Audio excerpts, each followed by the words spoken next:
And then finally, we looked at our rationalization of inequality measure, and what we found is that conservatives were indeed more likely to score higher on this rationalization of inequality measure than liberals were. And more importantly, though, this rationalization of inequality measure was positively related with life satisfaction. And once we adjust for it, there's no longer a reliable relationship between ideology and life satisfaction. So that is above and beyond these demographic differences and rationalization of inequality, there's no other reason why conservatives are happier than liberals. We did this again. There were a couple limitations. The first one was that the survey that we used was from 2000, so it was at least conceivable that conservatives were just happier than liberals because Bush had just won. It didn't seem very likely because the Pew data was based on years and years of research, but that was something we wanted to rule out. The second thing was this data was only taken in the United States, so we were limited to the United States. And our measure, I'm calling it inequality rationalization, but it's almost more inequality acceptance. Just saying, you know, there's nothing we can do about inequality. Rationalization would be more something that we would think would be doing this is reframing inequality as fair. So an idea such as meritocracy, where you can say that yes, there's inequality in the outcomes, but everyone had equal opportunity. So if you can believe that, then you're reframing the system as equal and thus as fair. So in the second study, we used a World Values Survey from 1995. And and we had a meritocracy measure in there. It was basically a single item measure that was hard work always brings success, was a high score in meritocracy, and success is more of a matter of luck and connections is the lowest score in meritocracy. So it was a 1 to 10 measure. And I'll show you the data for the United States first, and then we looked at 10 countries that we had the measures to. So we replicated again that right-wingers, and now in a global context as opposed to an American context, right-wingers were happier than left-wingers, and that they were also higher on the idea of meritocracy than left-wingers. And that, again, that adjusting for meritocracy accounted for this ideological gap in happiness. And this is, again, including all of those demographic differences we included in the first study. So we looked at this again with all 10 countries in a multi-level model, and we also included a lot of country-level indicators, and found that above and beyond all the random effects between countries, again, right-wingers are happier than left-wingers, and that this was substantially reduced. It was significantly reduced. It did not go away, but it was significantly reduced when we accounted for the meritocracy. So this was a replication in all 10 countries. But one of the things I started with this talk was how inequality has been increasing over time. And particularly since the end of World War II, we've been experiencing a gap between rich and poor. It hasn't been quite a linear increase, but it has been increasing overall. And so we're wondering what the impact of this increasing inequality was if we could look at happiness over time.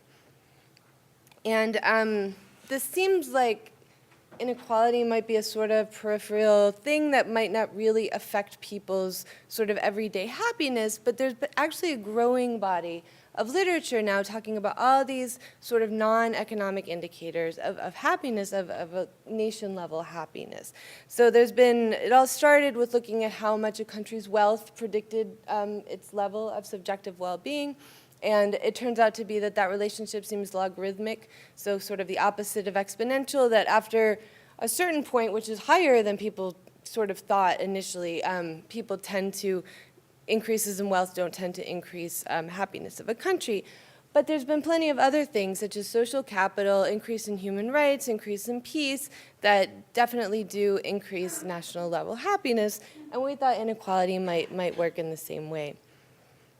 So, as I said, given that inequality is seen as negative, it should hurt happiness. It's kind of it should decrease the nation-level happiness.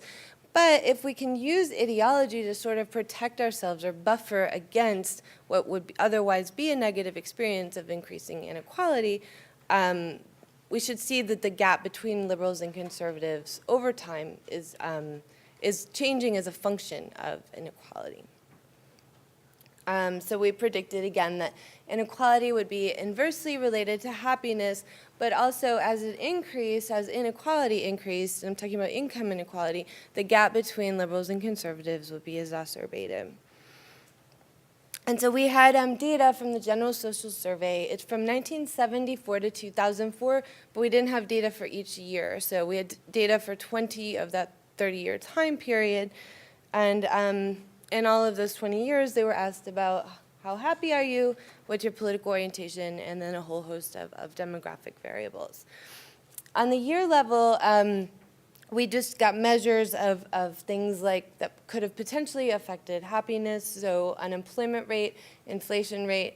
We're looking at party and power, so it's just a dummy code of Republican versus Democratic president.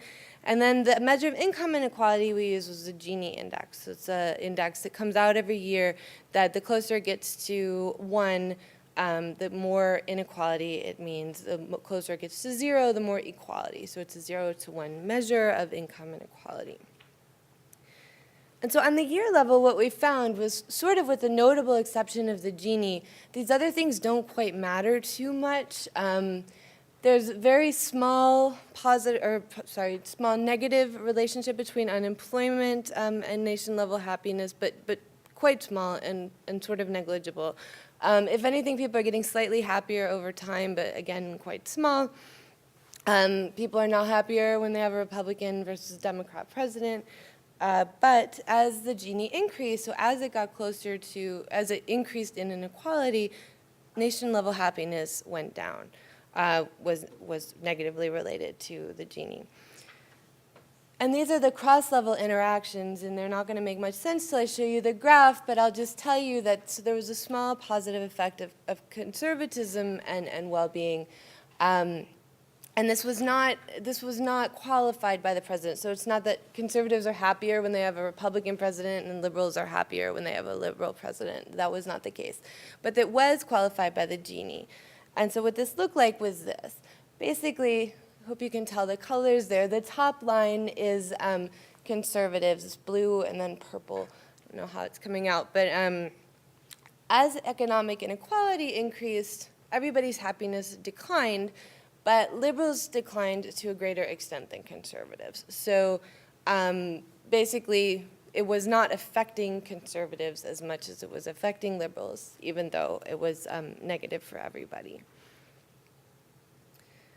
Right, so as inequality increases, we do find that people decrease in happiness, but that this is qualified by the person's ideology. And if you don't like the Gini index, we tried this with all kinds of income inequality measures, and we got the same pattern of results. So we think that this provides evidence for a palliative function of ideology, or at least the idea that the beliefs that you hold about the system can serve a sort of buffer against what you would otherwise perceive as negative. And that, especially as over time, the ideological gap in happiness can be explained by these attitudes towards inequality. So this is everything that I just said. That political conservative belief system, we think, although this is correlational, it seems as though it's serving a buffer against negative effects of inequality. And that's it. Thank you.